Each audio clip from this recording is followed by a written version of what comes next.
before. No doubt you'll laugh again. Can I prove it? Look! Tonight on This Fabulous Century, from Mo to Magda, the hayseeds to Hogues. Aussies have always been good for a laugh, but what makes our comedy like none other? From the bush to beyond, our greatest clowns, crack-ups, pratfalls and fools. The same old story, a fight for love and glory, a case of do or die. The world will always welcome lovers as time goes by.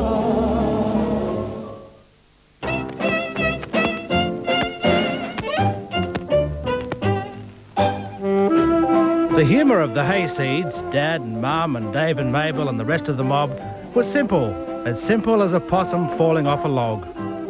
They were our Beverly Hillbillies, and we made no less than 16 movies about them. He's got to sow his wild oats.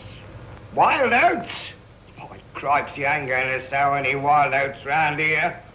I've just got rid of the flamin' prickly pear.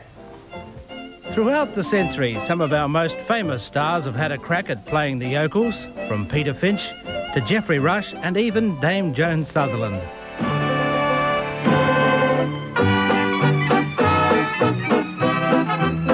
And of course, television couldn't resist the adventures of Snake Gully either. This version starred two comedy legends, Gordon Chater and Gary McDonald. Hey, Dave, the fire engine's gone.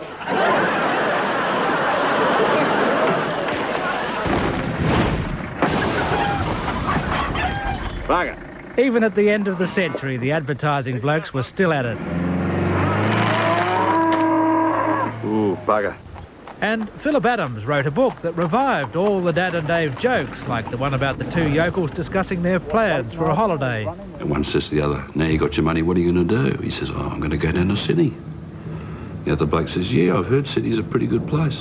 What route are you taking? He said, oh, I thought I'd take the wife. She stuck with me through the drought.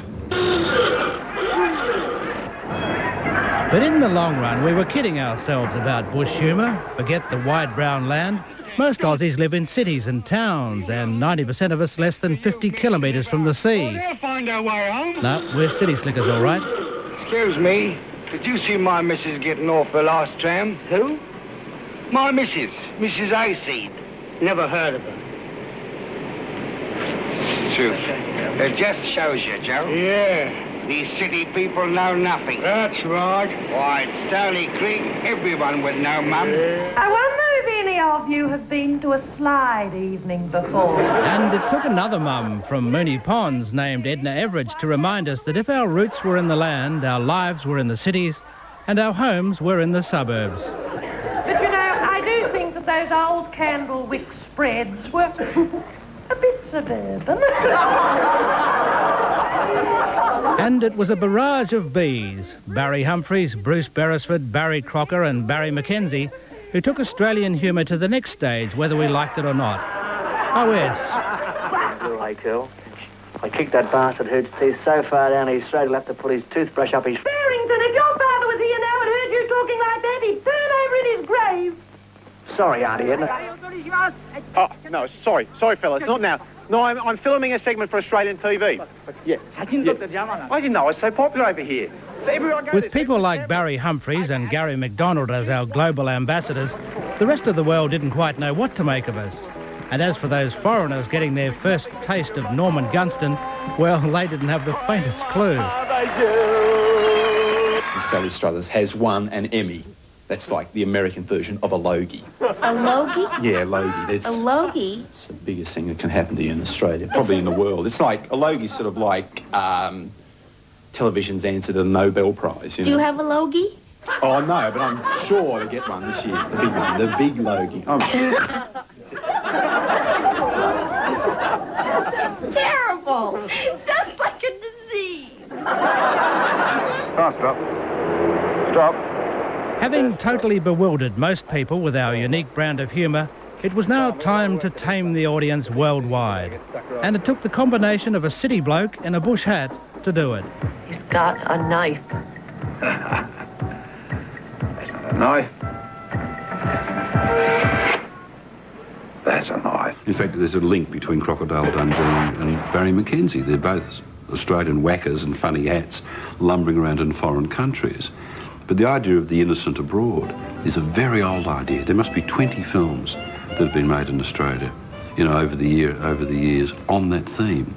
And I think we'll return to it, because although the rural sector may be dying, it doesn't mean that our traditions die with it. But if our comedy was born in the bush, it found its feet in vaudeville. Up next, Australia's greatest clown. Ladies and gentlemen, His Royal Highness King Maud I of Metropolitica. Roy Reen, Boy Roy, Mo McCackey. He was born in Adelaide in 1892, and his parents hoped that, like a good Jewish boy, he'd grow up healthy and settle down to a nice, respectable job. How wrong they were. Mo McCackey would spend a lifetime taking the mickey out of his own mob. What do you know? Nothing. Except that you can beat it. You get me? Beat it! I don't have to be told twice. There's only 2 words to you. What are they?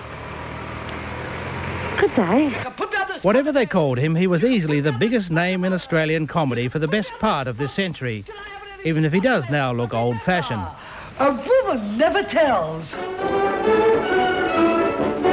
He seemed at times quite un-Australian, and yet he gave our lingo such memorable phrases as coming the raw prawn, cop this, you beaut, struth, and strike me lucky. Hey, quick!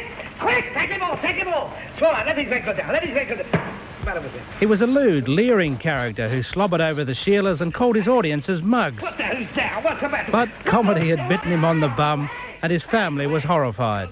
They'd send people out to boo him and give him the bird, as we call it. His own family? His own family, yes.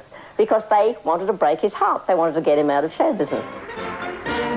He began as a singer, but perfected his Mo character in 1914 and formed a long-lasting double act with Nat Phillips called Stiffy and Mo. In 1934, he made his one and only movie, but he missed an audience to bounce off, and it gives no real indication of how he could reduce a live audience to tears. No! Look! But I'm sure. Say, who are you? I'm Robinson Crusoe, and that's my goat. I know it is. Who? Cat Whittaker and his dick. No, Dick Whittaker and his cat. Take it. Wait a second. You can't get that suit for £1. The other problem for Mo was that he was quite blue, something that was very hard to be in movies in Australia in the 1930s. And if you didn't know better, you might have thought that Mo, despite his Jewishness, was anti-Semitic as well. Tell me, were you ever into business? Too true, ever. What in? Well, to tell you the truth, I was in ladies' underwear. And how was the business? Too scared to... When you worked together, did you ever feel he was going just that little bit too far? Yes, and I would just shake my head from side to side, and he'd stop.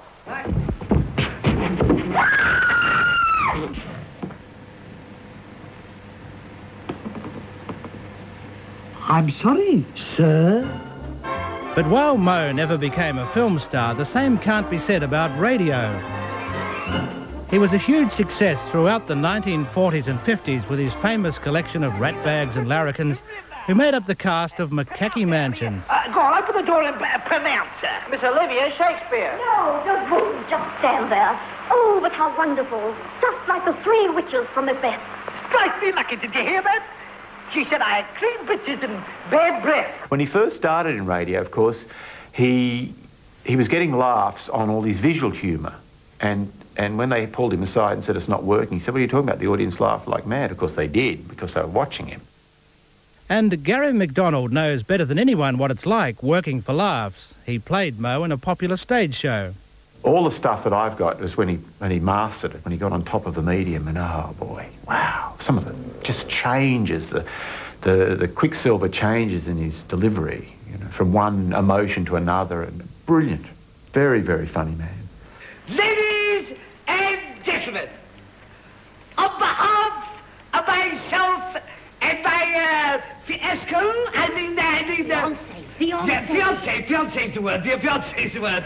Mo's humour now seems dated, of course. Remember, he was getting laughs before Australians went to Gallipoli.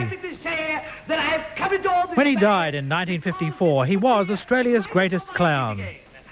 Indeed, the Governor of New South Wales said to Mo, "Your art is an important expression of the Australian ethos." Mo cracked back, "Gore blimey, I hope that's a compliment." Feeling all right, lovey? Coming up next, from pratfalls to punchlines. About an ostrich. Yeah. The Aussie star they compared with Charlie Chaplin. The fat bloke with the hat half on and more than a few grogs under his belt is George Wallace. And for my money, this is what you can still call funny. Come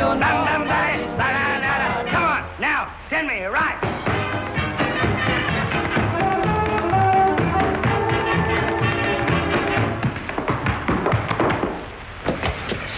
Somebody pushed me. Nobody pushed. Somebody deliberately sneaked up and pushed me. You slick. How do you know you were pushed? How do I know I was pushed? Wasn't I there when the push happened? Oh, go and do your dance.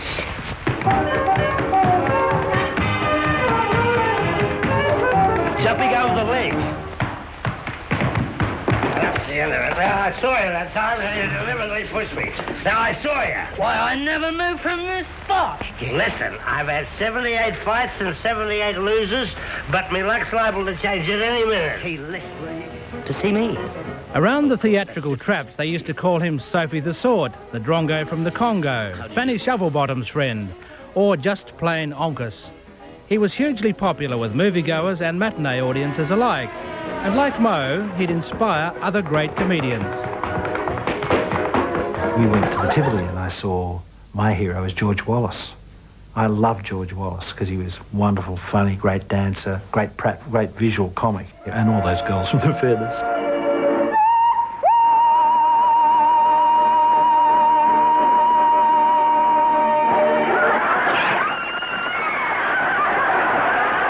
When he wasn't ad-libbing, Wallace wrote most of his own material. And in amongst the laughter, he was making his own subtle observations about working-class life. His stage character was the classic Aussie battler who struggled through to the final curtain somehow. But he had his pride. Good out. And the same to you with knobs on, bevel edges, and in 37 different positions. I remain yours truly, the Water and Sewerage Board. We're going to have a bath. Behind the stumbling clown was a man who could sing, dance, paint, and, of course, drink like a fish. What's the best way to commit suicide? Poison. Poison? That's the way the best people are going off this season. Poison. With Wallace, it barely touched the sides, and there was nobody who could do a drunk scene quite like the Drongo. Well, come on. Come, we'll go and poison ourselves.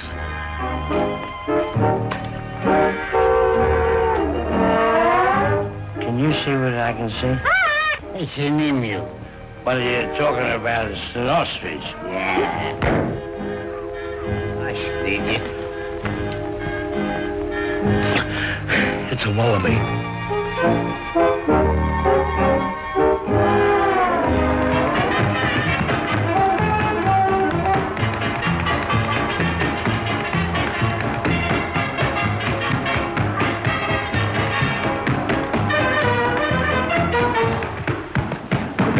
In the 1930s, George made 5 successful movies, but the war virtually finished the Australian film industry for more than a decade, along with Wallace's movie career. I deliberately saw you that time. Listen, you're mad. The party was over, but at least that's what he knew how to do better than anyone else. I believe it was you pushed me. Make an exit. Oh, you're over you and go on with the dance. All seems wrong somehow, that you're nobody's sweetheart now.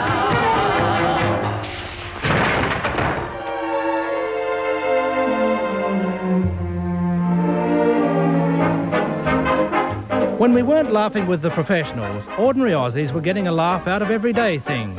This is Muck-Up Day at Newcastle Boys High in 1941, and not much has changed.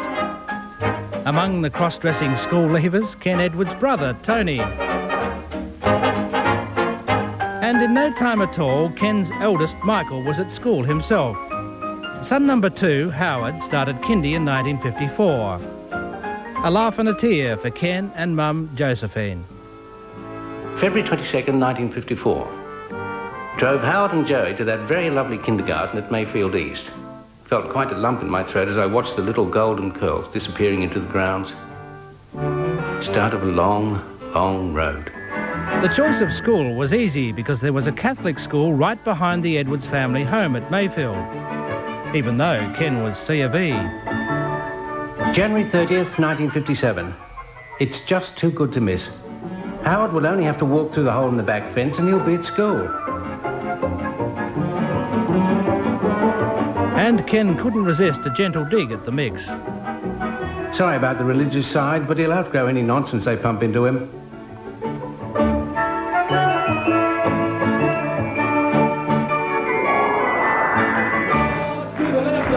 Coming up after the break, why it's okay to laugh at wogs.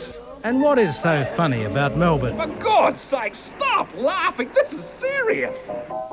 It's no accident that Australia's most famous cartoon, Stop Laughing, This Is Serious, came out of the Depression. It was a bleak time, and Sydney-siders reckon that's why our top comedy comes out of Melbourne. If you live here, you've got to be able to laugh. Whatever, Melbourne has become Australia's comedy capital. And the other great revolution has been the rise of the women comedians and, of course, the wogs. They reckon if you can take the mickey out of your own mob, well, you really can call Australia home.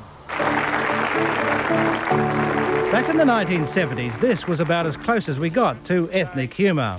Luigi, you are abominable. Thank you very much. Walk to the left of us, keep me to the right, here we are, stuck in the middle with you. But by the 1980s, the stereotypes had been turned on their heads by a group who were proud to call themselves wogs. Any Australian people? Hello, darling, how are you? Welcome to Australia. I auditioned for Romeo and Juliet for a major Australian theatre company, and they told me I didn't look right. And I said to the director, I said, did you know Romeo was Italian? And he said, oh, yes, that's right. I think you're right. Well, we still know our Romeo's going to be blonde-haired and blue-eyed. I said, no, that's Hamlet. So, if you can't join them, beat them. And that's exactly what Nick Giannopoulos and a group of unemployed mates did with the legendary Wogs Out of Work. The show started in 1987 and more than 600,000 people saw it during its 3-year run. Barry Humphries used to do Dame Edna to the Dame Ednas. Well, I was doing the Spiros and the Petrulas and the cleaning lady and etc., the cab drivers, to those people. So who are the new Wogs? Well, the Asians are the new Wogs. And it's interesting now that the Asians are getting a lot of grief from people who once knew Australians themselves. What's better than running down the slopes at Mount Buller? Running down the slopes at Victoria Street, Richmond?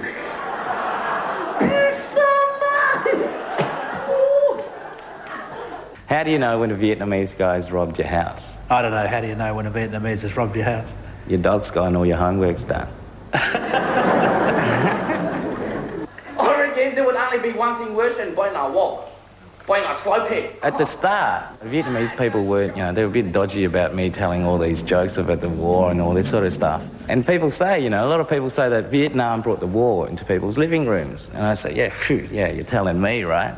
And we didn't even have a TV. Back in Greece, I had to get up at 4 o'clock in the morning, feed the goat, milk the donkey, shave the pig, and The time had come when the people who'd been the butt of the jokes stood up and demanded the laughs for themselves. But I still had to cook dinner for my 17 brothers. There were the Wogs, and of course, the new wave of women. Oh, my God, no wonder you only went to school for 2 weeks. Hello, and I'm talking once again to Chanel of Chanel's Institute of Hotel. House of Hair Removal. Marvellous new products have you got for us today, Chanel? Well, today, Janelle, I would like to talk about a very delicate subject, a very intimate service that we provide at Chanel's for those poor unfortunate laddies and lassies who don't know whether they want to be laddies or lassies. I mean, because I know when I was first starting out, there was a really, really strong, not just perception, but prejudice that women weren't funny. There was an absolute conviction that, you know, they could do the clipboard holder roles, and that was about it. And that was often all you got. Just look for the big pair of legs with a question mark between them. So, these days, the women don't hold the clipboards unless it's to carry the brilliant scripts they've written. And it's okay to laugh at wogs and slopes. What do you call a Greek with an IQ of 180? A village. But there are some things that haven't changed for the whole of the century. That Melbourne-Sydney thing, for example. As Premier of this great state, it gives me great pleasure to say that things are now funny from the top down. I think Melburnians need to be more introspective. They spend more time inside. They probably have more time to think about how absurd the world is. So I suspect, in terms of climate, they have a head start in the rest of Australia. Although, if that theory were true, Hobart should be piss funny. That's right. I was and, going to say, and Antarctica, that is the comedy wave of the future, let me tell you. A desperate measure, I know. But no matter where the epicentre of Australian comedy might be, the good news is that we're still pretty good at laughing at ourselves. And the targets can be any one of us. Fire! All the way to the top. Gee, I must remember this.